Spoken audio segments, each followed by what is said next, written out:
গাজীপুরের শ্রীপুর উপজেলা পরিষদের হলরুম খনিকা সভাকক্ষে 18 মার্চ মঙ্গলবার গাজীপুর জেলা প্রেস ক্লাবের সভাপতি ডক্টর এ.কে.এম. রিপন আনসারের সভাপতিত্বে এবং সাধারণ সম্পাদক মোহাম্মদ শফিকুল ইসলাম ভূঁইয়ার সঞ্চালনায় অনুষ্ঠানে প্রধান অতিথি হিসেবে উপস্থিত ছিলেন উপজেলা নির্বাহী কর্মকর্তা ব্যারিস্টার সজীব আহমেদ।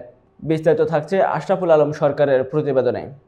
আয়োজক কমিটির সভাপতি দৈনিক ইত্তেফাকের প্রতিনিধি এম ফারুকের স্বাগত বক্তব্য এবং পবিত্র কোরআন তেলাওয়াতের মাধ্যমে ও সাংবাদিক তানভীর ইউ আহমেদের সার্বিক তত্ত্বাবধানে বক্তব্য উপস্থাপন করেন সহকারী কমিশনার ভূমি আতাহার শাকিল, রেঞ্জ কর্মকর্তা মুখলিসুর রহমান রিপন, যুব উন্নয়ন কর্মকর্তা মাহবুব আলম, পরিবেশ আন্দোলনের নেতা সাইদ চৌধুরী সহ অনেকেই, এছাড়াও সামাজিক, সাংস্কৃতিক ও নানা পেশাজীবী সংগঠনের প্রতিনিধিরা।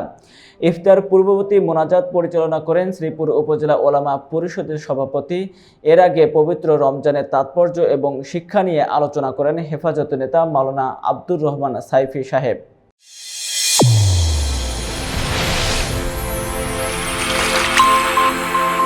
চ্যানেল A1 হৃদয়ের স্পন্দন।